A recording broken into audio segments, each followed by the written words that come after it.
सभी को नमस्कार। आज हम 10वीं कक्षा का दूसरा पाठ देखेंगे, ईदगाह, जिसके लेखक हैं श्री प्रेमचंद जी। और यहाँ सबसे पहले उन्मुखीकरण देखिए कि उन्मुखीकरण इस प्रकार से है। पथिकों को जलती दोपहर में पेड़ सदा देते हैं छाया, खुशबू भरे फूल देते हैं हमको 9 फूलों की माला। त्यागी तरुओं के जीवन से हम भी तो कुछ देना सीखें। इसका अर्थ देखिए, पथिकों को जलती दोपहर में पेड़ सदा देते हैं छाया, यानी पथिक पथिक यानी यात्रियों को जलती दोपहर में, यानी जब यात्री चलते रहते हैं, यात्रा करते रहते हैं और उस धूप में जब यात्रा करते रहते हैं, धूप होती है उनके चलते हुए, उस धूप में छाया देने वाले कौन होते हैं? पेड़ होते हैं।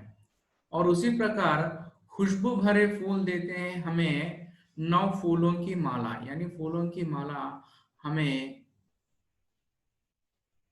खुशबू भरे फूल देते हैं। और उसी प्रकार त्यागी तरुओं से हम भी कुछ देना सीखे, यानी तरुओं को यहाँ त्यागी कहा गया। क्यों कहा गया है कि तरुओं को त्यागी? क्योंकि तरु हमें सब कुछ देते हैं, यानी पेड़ सब कुछ हमें दे देते हैं, इसीलिए यहाँ तरुओं को त्यागी कहा गया है। तेलुगु का भावार्थ देखिए,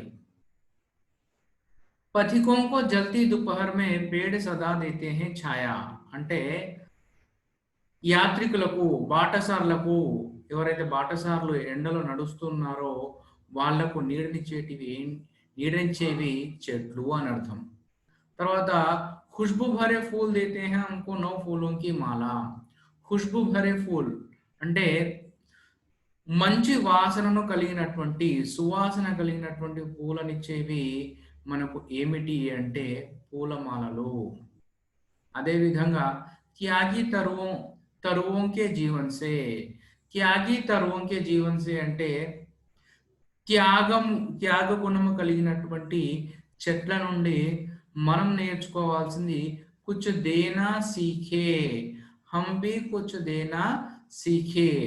ఎందుకంటే చెట్టు పుట్టినప్పటి నుండి అది అంతమయ్యేంత వరకు, అంటే చెట్టు తిరిగి భూమిలో కలిసిపోయేంత వరకు మనకు ఆ చెట్టు యొక్క ఫలాలను, తర్వాత మిగతా ఆకులను, వీటన్నిటిని కూడా ఇస్తుంది। కాబట్టి అది పరోపకారం కొరకే తన జీవితాన్ని సాగిస్తుంది। కాబట్టి ఇక్కడ త్యాగి తరు అని చెప్పి అనడం జరిగింది। సో దీన్ని బట్టి మనం ఏం తెలుసుకోవచ్చు అంటే ఈ పాఠము అనేది త్యాగ గుణముకు సంబంధించినటువంటి పాఠము అని తెలుసుకోవచ్చు। अब उद्देश्य देखिए कि कहानी विधा से परिचित कराना, छात्रों में कहानी लेखन कला का विकास करना, उनमें त्याग, सद्भाव व विवेक जैसे संवेदनशील कर्तव्य बोध संबंधी गुणों का विकास करना। कहानी विधा से परिचित कराना, छात्रों को कहानी विधा से परिचित कराना, और छात्रों में कहानी लेखन कला का विकास करना इस पाठ का उद्देश्य है। और साथ साथ छात्रों में त्याग, सद्भाव व विवेक जैसे संवेदनशील और कर्तव्य बोध संबंधी गुणों का विकास करना इस पाठ का उद्देश्य है। తెలుగులో చూడండి, ఈ పాఠం యొక్క ఉద్దేశం ఏమిటి అంటే కహానీ విధ సే పరిచిత్ కరానా, విద్యార్థులకు కహానీ విధ, కహానీ పద్ధతి గురించి చెప్పడం, తర్వాత छात्रों में कहानी लेखन कला का विकास करना అంటే విద్యార్థుల లోపల కూడా కహానీ అంటే కథను ఎలా రాయాలి అనే ఒక కౌశల్ వికాస్, కళా కా వికాస్ కర్నా అంటే వాళ్ళ లోపల కహాని కథను రాసేటటువంటి నైపుణ్యాన్ని పెంపొందించడం. తర్వాత విద్యార్థుల పట్ల త్యాగభావము, సద్భావము, వివేకము, తర్వాత కొన్ని ఎమోషనల్ ఫీలింగ్స్ అంటే తెలుగులో సంవేదనలు అంటారు. ఆ సంవేదనలను వాళ్ళకి చెప్పడం, తర్వాత కర్తవ్య బోధ, వాళ్ళ డ్యూటీ, విద్యార్థుల యొక్క కర్తవ్యం ఏమిటి అని చెప్పడం ఈ పాఠం యొక్క ఉద్దేశం. తర్వాత చూడండి, विधा विशेष। कहानी शब्द कह धातु के साथ आनी कृत प्रत्यय जोड़ने से बना है। कह का आशय कहना से है। किसी घटना या बात का सुंदर ढंग से प्रस्तुत किया जाना ही कहानी है।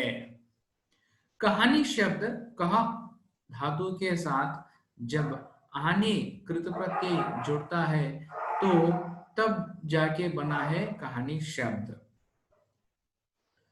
और कह का आशय यानी कह का मतलब होता है कि कहना, और उसी प्रकार किसी घटना या बात का सुंदर ढंग से प्रस्तुत किया जाना ही कहानी कहलाता है। తెలుగులో చూడండి, కహాని అనే వర్డ్ అనే శబ్దము కహ మరియు ఆని అనే రెండు ధాతుల కలయిక వల్ల ఏర్పడినది. కహ అనగా కహనా చెప్పడము అని అర్థం. ఇక్కడ కహాని అంటే ఏంటో ఇక్కడ ఇవ్వడం జరిగింది చూడండి. కిసి ఘటనా యా బాత్ కా సుందర ఢంగ్ సే ప్రస్తుత్ కియా జానా హీ కహానీ హే.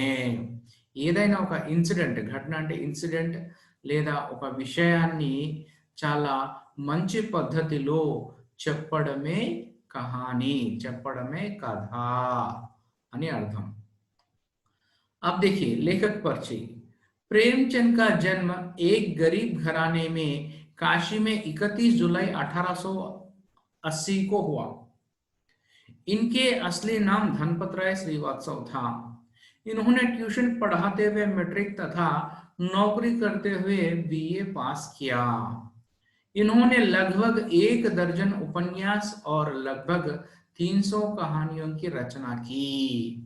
इन्हें उपन्यास सम्राट भी कहा जाता है। इनकी कहानियां मानस सरोवर शीर्षक से 8 खंडों में संकलित हैं। गोदान, गबन, सेवा सदन, निर्मला, कर्मभूमि, रंगभूमि, कायाकल्प, प्रतिज्ञा, मंगलसूत्र आदि इनके प्रमुख उपन्यास हैं। इनकी प्रमुख कहानियों में पंच परमेश्वर, बड़े घर की बेटी, कफन आदि प्रमुख है। उनका निधन सन 1936 में हुआ। तो देखिए कि प्रेमचंद का जन्म एक गरीब घराने में यानी एक गरीब परिवार में 31 जुलाई 1880 को काशी में हुआ इनका जन्म, और इनका असली नाम था धनपत राय श्रीवास्तव। और इन्होंने ट्यूशन पढ़ाते हुए मैट्रिक का अर्थ है कि आज का एसएससी यानी आज का जो 10th क्लास है कहा जाता है, उन दिनों में मैट्रिक कहा जाता, उसे मैट्रिक कहा जाता था। यानी प्रेमचंद जी ट्यूशन पढ़ाते हुए मैट्रिक पास किए हैं और नौकरी करते हुए बीए पास किए, और लगभग इन्होंने 1 दर्जन उपन्यास और 300 कहानियों की रचना की। यानी 1 दर्जन उपन्यासों की रचना की और साथ साथ इनके 300 कहानियां भी है जो इनके द्वारा लिखी गई है। इन्हें उपन्यास सम्राट भी कहा जाता है। हिंदी साहित्य जगत में प्रेमचंद जी को उपन्यास सम्राट कहा जाता है। इनकी कहानियां मानस सरोवर शीर्षक से 8 खंडों में संकलित है। यानी इनके जो 300 कहानियां हैं, ये पूरे 300 कहानियां मानस सरोवर नामक शीर्षक से 8 खंडों में संकलित किए गए हैं, और मानस सरोवर नामक पुस्तक में ये पूरे 300 कहानियां रखी गई है। अब देखिए, गोदान, गबन, सेवा सदन, निर्मला, कर्मभूमि, रंगभूमि, कायाकल्प, प्रतिज्ञा, मंगलसूत्र आदि इनके प्रमुख उपन्यास है। ये पूरे इनके प्रमुख उपन्यास है। और इनकी प्रमुख कहानियों में पंच परमेश्वर, बड़े घर की बेटी, कफन आदि प्रमुख है। उनका निधन सन 1936 में हुआ, यानी 1936 में इनकी मृत्यु हुई। अब तेलुगु में देखिए, प्रेमचंद जी का जन्म एक गरीब घराने में काशी में 31 जुलाई 1880 को हुआ। ప్రేమ్చంద్ 1980 31 జూలై నాడు కాశీలో ఒక పేద కుటుంబంలో ప్రేమ్చంద్ గారు జన్మించడం జరిగింది. తర్వాత ఈయన అసలు పేరు, ప్రేమ్చంద్ యొక్క అసలు పేరు ధనపత్ రాయ్ శ్రీవాత్సవ్. తర్వాత ट्यूशन पढ़ाते हुए मैट्रिक तथा नौकरी करते हुए बीए पास किया. దీని యొక్క అర్థం ఏమిటి అంటే, ట్యూషన్ చెబుతూ ఈయన మెట్రిక్ అంటే 10వ తరగతి పాస్ అయ్యారు మరియు ఉద్యోగం చేస్తూ बीए पास అయ్యారు. इन्होंने लगभग 1 दर्जन उपन्यास और लगभग 300 कहानियों की रचना की. ఈయన 1 దర్జన్ ఉపన్యాస్ అంటే తెలుగులో నవల అని అర్థం. ఈయన దాదాపుగా 12 నవలలు రాయడం జరిగింది మరియు 300 కథలు రాయడం జరిగింది. इन्हें उपन्यास सम्राट भी कहा जाता है. ప్రేమ్చంద్ గారిని ఉపన్యాస సమ్రాటు అని చెప్పి అంటారు. इनकी कहानियां मानस सरोवर शीर्षक से 8 खंडों में संकलित है. ఈయన కథలు మానస్ సరోవర్ అనే శీర్షికతో 8 ఖండాలుగా విభజించడం జరిగింది.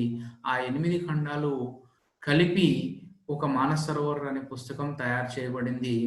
తర్వాత దీనిలో ఈ మానస్ సరోవర్ అనే పుస్తకంలో 300 కథలు కూడా ఉంచడం జరిగింది. గోదాన్, గబన్, సేవా సదన్, నిర్మల, కర్మభూమి, రంగభూమి, కాయకల్ప, ప్రతిజ్ఞ, మంగళసూత్ర అనేవి ఈయన ముఖ్యమైనటువంటి నవలలు. इनकी प्रमुख कहानियों में पंच परमेश्वर, बड़े घर की बेटी, कफन आदि प्रमुख है.